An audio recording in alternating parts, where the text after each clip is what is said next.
Okay, അപ്പോൾ നമ്മുടെ ദിൽസെ വിത്ത് F K അടുത്ത എപ്പിസോഡിൽ കിടക്കുവാണ്. ഇത് നമ്മുടെ ഇവിടെ ഉള്ളത് വേറെ ആരുമല്ല, നമ്മുടെ ട്രോളന്മാരുടെ സ്വന്തം ചിന്നു, അഥവാ നമുക്ക് എല്ലാവർക്കും സ്ക്രീനിലൂടെ സുപരിചിതയായ സാനിയ അയ്യപ്പനാണ്. അപ്പം നമുക്ക് തുടങ്ങാം. ഓക്കെ, അപ്പം ഫസ്റ്റ് പടം at the age of something around 15 ഒരു ടൈറ്റിൽ ക്യാരക്ടർ തന്നെ കിട്ടുവാണ് ആദ്യത്തെ സിനിമയിൽ തന്നെ, ക്വീൻ എന്ന സിനിമയിൽ. അപ്പോൾ അത് കിട്ടുമ്പോൾ എക്സൈറ്റ്മെന്റ് ലെവൽ എങ്ങനെയായിരുന്നു? ആദ്യം സത്യം പറഞ്ഞാൽ ഭയങ്കര വിഷമായിരുന്നു. ഇതിന്റെ തുടക്കം ഞാൻ ഈ പടം ചെയ്യില്ലായിരുന്നു. ഞാൻ ഭയങ്കര ജാടിയൊക്കെ ആയിരുന്നു ആദ്യമേ. അയ്യോ, എല്ലാം പുതുക ആൾക്കാരാണ്, ഡയറക്ടർ പോലും പുതിയ ആളാണ്, പ്രൊഡ്യൂസർ റൈറ്റേഴ്സ് എല്ലാവരും പുതിയ ആൾക്കാരാണ്, ഞാൻ ചെയ്യുന്നില്ല എന്നൊക്കെ ഭയങ്കര വാശിയായിരുന്നു വീട്ടില്. പിന്നെ ഡിജോ ചേട്ടൻ വിളിച്ചിട്ട് പറഞ്ഞു നീ ചെയ്യ്. എനിക്ക് കഥ പോലും അറിയില്ലായിരുന്നു പടത്തിന്റെ. അങ്ങനെ ഞാൻ സെറ്റിൽ വന്നു. പിന്നെ എന്ന് പറഞ്ഞാൽ ഒരു സീൻ പറഞ്ഞു തരും, അത് ഞങ്ങൾ തന്നെ ഇരുന്ന് ചെയ്യുക ഞങ്ങളുടെ രീതിയിൽ തന്നെ. ഒരു ഫാമിലി ആയി. പിന്നെ വൺ ഇയറോളം പിന്നെ റിലീസ് ആയിട്ട് വിചാരിച്ചില്ല ഇത്ര അധികം ഒരു ഹിറ്റ് ആയിരിക്കും. ഓക്കെ, അപ്പം ഈ ക്യാരക്ടർ അതുപോലെ ഒരുപാട് ട്രോൾസ് വന്നു ആ സമയത്ത്. ട്രോളന്മാരുടെ ഒരു ഗുണം കൊണ്ടാണ് ഞാൻ കുറച്ചെങ്കിലും പോപ്പുലർ. എനിക്ക് തോന്നുന്നു ട്രോള് കണ്ടിട്ട് ഞാൻ ആദ്യ ആൾക്കാരും പടം കാണാൻ പോയത്. പിന്നെ എന്താ പറയാ, ഇൻസ്റ്റഗ്രാമിലാണെങ്കിൽ എല്ലാത്തിലും ചിന്നു എന്നുള്ളൊരു ഇത് കൊണ്ട് തന്നെയാണ് കുറച്ചധികം ഫോളോവേഴ്സും നല്ല രീതിയിൽ ഒന്ന് ഫെയിം ആയത്. അപ്പൊ ട്രോളന്മാർക്ക് എല്ലാവർക്കും നന്ദി. അപ്പം ഇതിനേക്കുള്ള ഫസ്റ്റ് ഇതിലോട്ട് വരുമ്പോൾ എൻട്രി ഓഡിഷനൊക്കെ ഉണ്ടായിരുന്നോ അതോ? ഡീപ് ഫോർ ഡാൻസില് തേർഡ് പ്രൈസ് ഉണ്ടായിരുന്നു. അപ്പോൾ അങ്ങനെ ഇരിക്കുമ്പോൾ ഇവര് ഡീപ് മഴവിൽ മനോരമയിൽ പോയിട്ട് അവിടുത്തെ കണ്ടസ്റ്റൻസിന്റെ കുറച്ച് പേരൊക്കെ വാങ്ങിയിരുന്നു. അങ്ങനെ എനിക്ക് തോന്നുന്നു മൂവി സ്റ്റാർട്ട് ചെയ്യുന്ന ഒരു 1 month ബാക്കാണ് ഞാൻ ഓഡീഷൻ അറിയുന്നത്. അങ്ങനെ ഞാൻ ഫൈനൽ ഓഡീഷൻ തന്നെയായിരുന്നു. അവർ ലാസ്റ്റ് ആയിട്ട് കുറെ നോക്കുന്നുണ്ടായിരുന്നു. ഞാൻ പോയി. പക്ഷെ അതിനുമ്പ് ഒരു കുട്ടീനെ സെലക്ട് ചെയ്തിട്ടുണ്ടായിരുന്നു അവര്. അതെ, ഞാൻ ഓൾറെഡി ഇറങ്ങിയത് ഈ പടം സ്റ്റാർട്ട് ചെയ്യാൻ പോവാ അങ്ങനെയൊക്കെയായിരുന്നു. ഞാനപ്പോ ജസ്റ്റ് പോവാം എന്നൊക്കെ പറഞ്ഞ് ചെന്നു. എന്റെ ഒരു സാറിന്റെ ഫ്രണ്ടായിരുന്നു അതിൽ ഡാൻസ് ചെയ്യുന്നത്. അപ്പൊ അങ്ങനെ പോയി കണ്ടപ്പോ അവര്, ഞാൻ മുടിയൊക്കെ വെട്ടിയ സമയമായിരുന്നു ഇറങ്ങിയത്. ഓക്കെയാണ്. ഞാൻ പറഞ്ഞു അയ്യോ ഈ മുടിയൊക്കെ വെച്ചിട്ട് അഭിനയിക്കുമ്പോ ബോറായിരിക്കില്ല എന്നൊക്കെ ഞാൻ തന്നെ എന്റെ കുറെ കുറ്റങ്ങൾ പറയാം. പറഞ്ഞു ഇല്ല കറക്റ്റാണ്. പക്ഷെ ഞാൻ അന്നത് മിസ് ചെയ്തിരുന്നെങ്കിൽ ലൈഫിൽ വലിയൊരു മിസ്സിംഗ് ആയിരുന്നു. അതുപോലെ അതിനകത്ത് ഒരുപാട് ഇമോഷണൽ സീൻസ് ഒക്കെ ഉണ്ടായിരുന്നു. അപ്പൊ അതൊക്കെ ചെയ്യുമ്പോൾ ചിരി വന്നിട്ട് റീടേക്ക് ഒക്കെ പോയിട്ടുണ്ടായിരുന്നു അതിനകത്ത്. അതെ, ഞങ്ങളൊരു 3-4 വാഗമുള്ളൊരു സീനുണ്ട്. ഞാൻ ചിന്നു എന്ന് കുറെ പ്രാവശ്യം പറയുന്ന സീൻ. അപ്പോൾ ആ സീൻ എടുക്കുമ്പോൾ എനിക്ക് ഭയങ്കര ചിരിയായിരുന്നു. വെച്ചാൽ ഇവരെന്റെ ഫ്രണ്ടിൽ തന്നെ നിന്നിട്ട് ഫുൾ കോമളി തരം പീസൊക്കെ കാണിച്ചുകൊണ്ടിരിക്കുകയായിരുന്നു. പക്ഷേ ഡിജോ ചേട്ടൻ എന്നൊരാളുടെ സപ്പോർട്ട് കൊണ്ടാണ് എനിക്ക് അവിടെ ചെയ്യാൻ പറ്റിയത്. ആക്ച്വലി കുറേ പ്രശ്നങ്ങൾ ഉണ്ടായിരുന്നു അതിൻ്റെ ഉള്ളില്.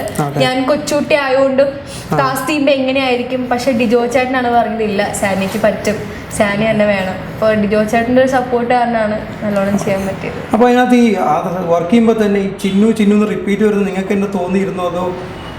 ഞാൻ ചോദിച്ചിരുന്നു. അപ്പൊ ഞങ്ങള് മാക്സിമം 100 ചിന്നു എന്നാണ് ഞങ്ങൾ 50 ചിന്നു ആക്കിയെടുത്തത്. അതുകൊണ്ട് എനിക്ക് അത്ര കുറവായിട്ട് തോന്നിയില്ല. ഓക്കെ. അപ്പോൾ നെക്സ്റ്റ് പിന്നെ വരുന്ന ലൂസിഫറിനെ കുറിച്ചാണ്. ഒരു 2 കൊലകൊമ്പന്മാർ ഒന്നിക്കുന്ന ഒരു സിനിമയാണ്.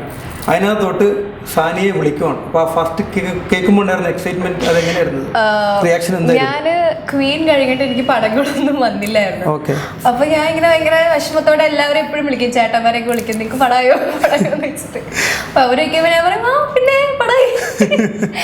അങ്ങനെ ഇരിക്കുമ്പോ ഒരു ദിവസം സിദ്ധേട്ടൻ, അതായത് നമ്മളുടെ പ്രൊഡക്ഷൻ കൺട്രോളർ സിദ്ധേട്ടൻ വിളിച്ചു. സാനിയ, എനിക്ക് ആരാന്ന് അറിയില്ലായിരുന്നു. ഞാനപ്പോ സംസാരിച്ച് പറഞ്ഞിങ്ങനെ രാജുവിന്റെ ഒരു പടം ഉണ്ട് ലൂസിഫറിനുണ്ട്. എന്താ പറഞ്ഞ രാജു എന്ന് പറഞ്ഞാൽ പൃഥ്വിരാജിനോടോ ചേട്ടൻ ഉദ്ദേശിച്ചെന്നൊക്കെ ചോദിച്ചു. അതെ, നാളെ 9 സിനിമയുടെ ഷൂട്ടിംഗ് സെറ്റിൽ സാനിയ പോണം. അപ്പൊ അവിടെ രാജുവിനെ കാണണം. ഇങ്ങനെ ഓക്കെ ശരി, ഭയങ്കര എക്സൈറ്റഡ് ആയി. അങ്ങനെ രാജുവേട്ടനെ കാണാൻ പോയി. രാജുവേട്ടൻ്റെ സെറ്റിലെത്തിയപ്പോൾ പുള്ളിക്കാരൻ കാറിലൊരു ഷൂട്ടിംഗ് സീൻ എടുത്തോണ്ടിരിക്കുകയായിരുന്നു. പുള്ളിക്കാരൻ കാറിൽ നിന്ന് ഇറങ്ങി വന്നിട്ട് സാനിയെ കുറച്ച് നേരം വെയിറ്റ് ചെയ്യണം ഷൂട്ടിലാകുമ്പോൾ ഞാൻ ശരി ഓക്കെ. പുള്ളിക്കാരൻ വന്നിറങ്ങി സംസാരിച്ചു. അത് കഴിഞ്ഞിട്ട് എന്നെ കാരവനിൽ കയറ്റി. എന്നിട്ട് ഇങ്ങനെ സ്ക്രിപ്റ്റൊക്കെ ഇങ്ങനെ പറഞ്ഞു. അപ്പൊ ഇതാണ് സാനിയുടെ റോള്. ഞാൻ പറഞ്ഞു എനിക്ക് ഒന്നും കുഴപ്പമില്ല, ഞാൻ ചെയ്യാൻ അങ്ങനെ ഒന്നും എൻ്റെ അടുത്ത് പറഞ്ഞില്ല. ജസ്റ്റ് ഇങ്ങനെ എൻ്റെ ക്യാരക്ടർ പറഞ്ഞു, ഇങ്ങനെ മോളായിട്ടാണോ എങ്ങനെയാണെന്ന് പറഞ്ഞു. ആകെ എൻ്റെ അടുത്ത് പറഞ്ഞത് മഞ്ജു ചേച്ചിയുടെ മോളായിട്ടാന്ന് മാത്രമേ പറഞ്ഞു. മോളായിട്ടാണ് ഉള്ളത് അതിനകത്ത്. അത്ര മാത്രം എൻ്റെ അടുത്ത് പറഞ്ഞിട്ടുണ്ടായിരുന്നു. പിന്നെ സെറ്റിൽ ചെല്ലുമ്പോ ക്വീൻ്റെ സെറ്റില് ഞാനായിരുന്നു അവിടെ ഫുൾ ഭരിച്ചുകൊണ്ടിരുന്നത്. അവിടെ നിന്നപ്പോ ഞാൻ മറ്റേ പൂച്ചക്കുട്ടി പോലെ രാവിലെ വെക്കുമ്പോ മഞ്ചേച്ചി വരുന്നു, രാജുവേട്ടൻ വരുന്നു, വിവേക് ഓബ്രായ് വരുന്നു, സെറ്റിലേക്ക് ഫുൾ കിളി പോയ അവസ്ഥയായിരുന്നു സെറ്റിൽ. അപ്പൊ ഫുൾ ഒരു യങ് ടീമിൽ നിന്ന് കൂടെ വർക്ക് ചെയ്തിട്ട് നേരെ പോകുന്നത്. അതെ, അത് ഭയങ്കര ഒരു എക്സ്പീരിയൻസ് ആയിരുന്നു. പിന്നെ എനിക്ക് ഒരു തരത്തിലുള്ള എന്താ പറയുക, ഒരു ടെൻഷനും അങ്ങനെ ഒന്നും തരാതെ തന്നെ എന്നെ മാക്സിമം കംഫർട്ട് ആക്കിയാണ് രാജേട്ടൻ ചെയ്തത്.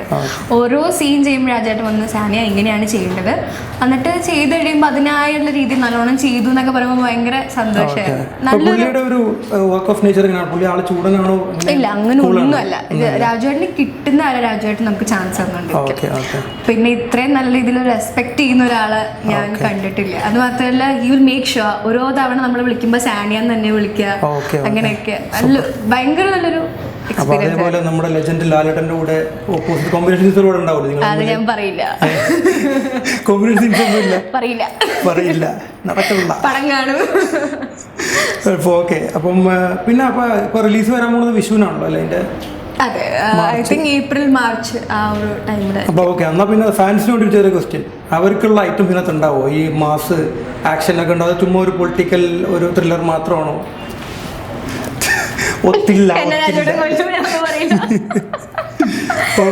എന്തായാലും ഞാൻ ചെയ്യുന്ന ഒരു വളരെ ഡിഫറെന്റ് ക്യാരക്ടറാണ്. ഒരുപാട് നേരം സ്ക്രീൻ സ്പേസ് ഉണ്ടോ അതിനകത്ത്? ഇല്ല, ചെറിയൊരു ക്യാരക്ടറാണ്, പക്ഷെ അതിൽ ഇമ്പോർട്ടന്റ് ആയിട്ടൊരു ക്യാരക്ടറാണ് ഞാൻ പ്ലേ ചെയ്യുന്നത്. ഭയങ്കര വ്യത്യാസമായിട്ടൊരു റോളാണ് ഞാൻ ഈ സിനിമയിൽ പ്ലേ ചെയ്യുന്നത്. അപ്പോൾ അടുത്തതായിട്ട് പിന്നെ കുറച്ച് സീരിയസ് ആയിട്ടുള്ള ഒരു ക്വസ്റ്റ്യൻ ആണ്. ഇപ്പോൾ നമ്മുടെ ഇതിനകത്ത് ഒരുപാട് ഒരു വോയിസ് ഉണ്ടാക്കുന്നതിൻ്റെ ഒരു ഓർഗനൈസേഷനാണ് WCC. ഒന്നുമില്ല, ജസ്റ്റ് ചോദിക്കുന്നേ ഉള്ളൂ. WCC, അപ്പം അതിനെക്കുറിച്ച് as a colleague in the industry എന്താണ് സാനിയുടെ ഒരു നിലപാടിപ്പോൾ? കട്ടിയോ ഞാൻ എന്താ പറയണ്ട, അതൊക്കെ വലിയ ഒന്നുമില്ല, ജസ്റ്റ് കോൺട്രവേഴ്സി ഒന്നും പോകുന്നില്ല. ഓരോരുത്തർക്ക് ഓരോരുത്തരുടേതായ വ്യൂ ഉണ്ടാവും. ഇപ്പൊ എനിക്ക് എന്റേതായ വ്യൂ ഉണ്ട്, ഓരോരുത്തർക്ക് ഓരോരുത്തരുടേതായ വ്യൂ ഉണ്ട്. അതിൽ ഞാൻ ആരുമല്ല സംസാരിക്കാം. ഇപ്പോൾ ഒരു ഹൈപ്പോത്തറ്റിക്കൽ ക്വസ്റ്റ്യൻ ആണ്. നാളെ ഒരു ഇൻവിറ്റേഷൻ വരുവാണ് അവരുടെ ഇതിനകത്തോട്ട്, സാനിയ ഞങ്ങളുടെ ഇതിനകത്തോട്ട് വരണം എന്നുള്ളൊരു ഇൻവിറ്റേഷൻ വരുവാണ്. Would you accept it? പറഞ്ഞു, ഞാൻ അമ്മയിൽ പോലും ജോയിൻ ചെയ്തിട്ടില്ല. അപ്പോൾ അമ്മയിലൊക്കെ ജോയിൻ ചെയ്ത ലെവലാകുമ്പോഴത്തേക്ക് എനിക്ക് എന്തായാലും അപ്പോൾ നമുക്ക് ആലോചിക്കാം. പിന്നെ അതുപോലെ ചോദിക്കാനുള്ള വേറെ ഒരു സംഭവമാണ്, ഇപ്പോൾ ഒരു ഭയങ്കര ഒരു റെവല്യൂഷണറി ആയിട്ടുള്ളൊരു മൂവ്മെൻ്റ് ആണ് Me Too എന്ന് പറഞ്ഞൊരു മൂവ്മെൻറ്റ്. ഇപ്പോൾ സാനിയ കുറേ നാളെ ഡാൻസിലും സിനിമയിലൊക്കെ സജീവമാണ്. ഏതെങ്കിലും ഒരു സ്റ്റേജിൽ എന്തെങ്കിലും രീതിയിൽ ഇത് ഫേസ് ചെയ്യേണ്ടി വന്നിട്ടുണ്ടോ? ഞാനങ്ങനൊന്നും ഫേസ് ചെയ്യേണ്ടി വന്നിട്ടില്ല, ദൈവം സഹായിച്ച് വന്നിട്ടില്ല. ഇപ്പോൾ പിന്നെ അതേപോലെ ടീം തന്നെ ഈ ഓൺലൈൻ ഞരമ്പുകൾ ഇൻസ്റ്റയിലും ഫേസ്ബുക്കിലൊക്കെ ഈ എന്തെങ്കിലുമൊക്കെ ഈ PM ഒക്കെ അയച്ചുകൊണ്ടിരിക്കും, അങ്ങനെ എന്തെങ്കിലും നേരിട്ട് വന്നിട്ടുണ്ടോ? അതെനിക്ക് കുറെ വന്നിട്ടുണ്ട്. അപ്പോൾ അവർക്കുള്ള റെസ്പോൺസ് എങ്ങനെ? അവിടെ നിന്ന് തന്നെ പച്ചത്തെറി വിളിക്കണോ? ഞാൻ നല്ല രീതിയിൽ റിയാക്ട് ചെയ്യുന്ന കൂട്ടത്തിലാണ്. ഇല്ല, ഞാൻ അതിൻ്റെതായ കുറെ ഇന്റർവ്യൂസ് ഞാൻ ചെയ്തിട്ടുണ്ട്. ഒരിക്കലും ഒരു പയ്യൻ എൻ്റെ ലൈവിൽ വന്നിട്ട് എൻ്റെ അടുത്ത് ടോപ്പ് ഊരാൻ പറഞ്ഞിട്ട് ഒരു മോശമായി ഇതുണ്ടായിരുന്നു. സെയിം ഞാൻ ബാംഗ്ലൂർ പോയപ്പോൾ ഒരു ഡ്രസ്സിന്റെ താഴെ എന്തുകൊണ്ട് ബിക്നി ഷൂട്ട് നടത്തിക്കൂടാ എന്ന് പറഞ്ഞിട്ടൊരു കമൻറ്റും ഉണ്ടായി.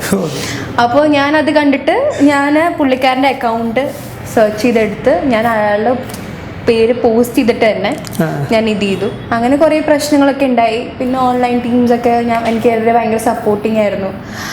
അപ്പോൾ എല്ലാവരും പറയും എന്തിനാ റിയാക്ട് ചെയ്യുന്നത്, പക്ഷെ എനിക്ക് തോന്നുന്നു ഞാൻ അന്ന് റിയാക്ട് ചെയ്തുകൊണ്ട് തന്നെ എനിക്കിപ്പോൾ അധികം അത് വരുന്നില്ല. അതെ, അപ്പോൾ ഞാൻ അന്ന് റിയാക്ട് ചെയ്തുകൊണ്ട് തന്നെയാണ് എനിക്കിപ്പോൾ അതിന്. പക്ഷെ എന്നാലും ഇപ്പം ഇല്ലാന്നൊന്നും ഞാൻ പറയില്ല, പക്ഷെ അത്രയും ഒരു ഫുൾ ആയിട്ടുള്ള ഇതൊന്നും ഇല്ല. പിന്നെ ഓരോരുത്തരുടെ ഇഷ്ടമാണ് അവരെങ്ങനെ ഡ്രസ്സ് ചെയ്യണം, അവരെങ്ങനെ നടക്കണം എന്നുള്ളത്. അതുപോലെ ഇനി വരാൻ പോണ ഒരു അപ്കമിങ് അട്രാക്ഷൻ പ്രേതം 2.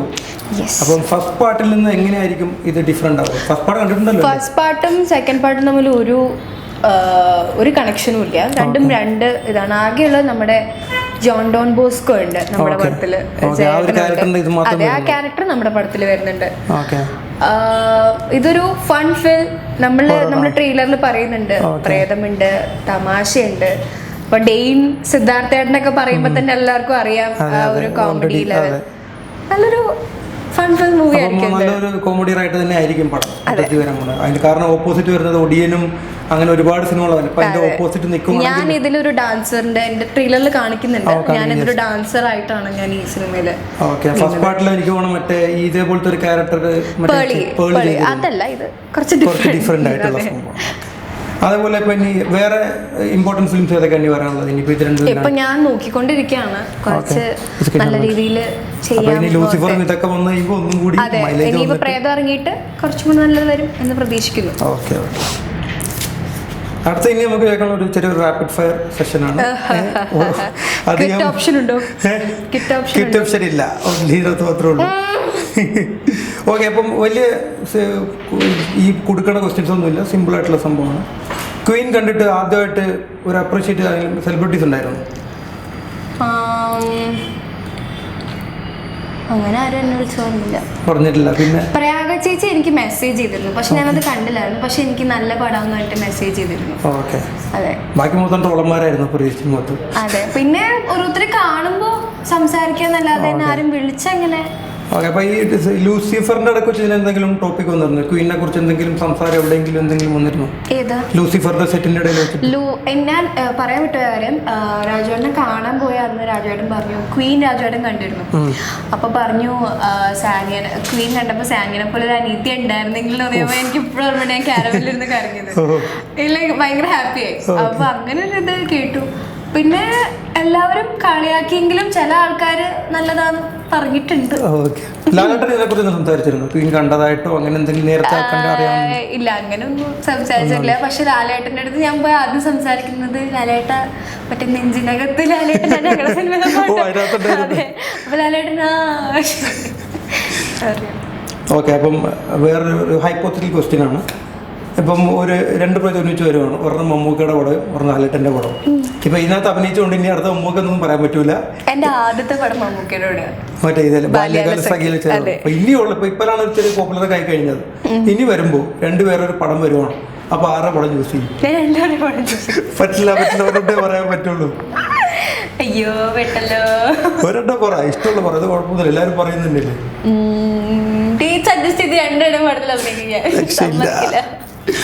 Okay, which celebrity annoys you the most? ആരെങ്കിലും ഉണ്ടോ അങ്ങനെ എന്തെങ്കിലും സെലിബ്രിറ്റി ഏതെങ്കിലും ഇൻഡസ്ട്രിയിൽ അനോയ് ചെയ്യുന്നതായിട്ടുള്ള ഏതെങ്കിലും ഇതിൻ്റെ അങ്ങനെ ഒന്നും? ഓക്കെ, ഇനിയിപ്പം കുറച്ച് പേരുടെ നമ്മുടെ ആക്ടേഴ്സിൻ്റെ പേര് പറയും. അപ്പം അവരെക്കുറിച്ച് ആദ്യമായിട്ട് മൈൻഡിൽ വരുന്ന സംഭവം പേര് കേൾക്കുമ്പോൾ വരുന്നു പൃഥ്വിരാജ്. ഒറ്റ വാക്കിലെ രാജേട്ടൻ. എന്താ പറയാ, രാജേട്ടനെ കുറിച്ച് ഇങ്ങനെ ഒരു വാക്കുന്നില്ല. രാജേട്ടൻ്റെ അടുത്ത് എല്ലാതരം എന്താ പറയാ ഒരു ഇമോഷനാണ്. അതെ, ദുൽഖർ.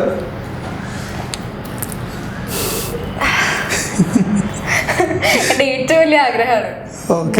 അപ്പൊ ഇതോടുകൂടി ഇതിന്റെ നിവിൻ എന്താ പറയണ്ടേ, ഒരു വാക്കിൽ സിമ്പിൾ ആയിട്ട് മറ്റേ റൊമാൻറ്റിക് മൂവീസ് ഒക്കെ. ടോവിനോ.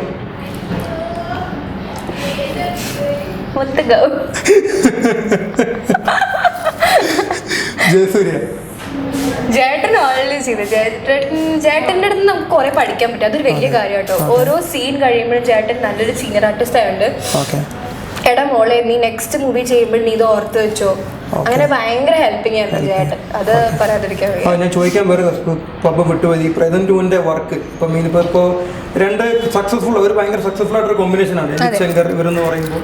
അപ്പോൾ ഇവരുടെ ഒരു വർക്ക് ഓഫ് നേച്ചർ എങ്ങനെയാണ്? അതിനകത്ത് ഭയങ്കര രസകരമായിട്ട്, കാരണം ഞാൻ കേട്ടിട്ടുള്ള ജയേട്ടനുള്ള സെറ്റ് എന്ന് പറഞ്ഞാൽ ഫുൾ ജോവിയിലായിരിക്കും, നമ്മളിങ്ങനെ ടീ നമ്മളെ ഫുൾ കളിയാക്കി കൊന്നോണ്ടിരിക്കും. രഞ്ജിത്തേട്ടനും അതെ, നല്ല രസമാണ്. എന്നിട്ട് എന്ന് വെച്ചാൽ നമ്മളുടെ കംഫോർട്ട് അനുസരിച്ചാണ് ഓരോരോ സീനും എഴുതുക. അത് മാത്രമല്ല നമ്മൾ അന്ന് സംസാരിക്കുന്നതിൽ തമാശയൊക്കെ അതൊക്കെ പിന്നെ ആഡ് ചെയ്യും. നമ്മളായിട്ട് തന്നെ ചെയ്യാന്നുള്ളതാണ്. അതെ, അങ്ങനെയാണ് ആ സെറ്റ്. അതുകൊണ്ട് തന്നെ നല്ല രസമായിരുന്നു. ഓക്കെ,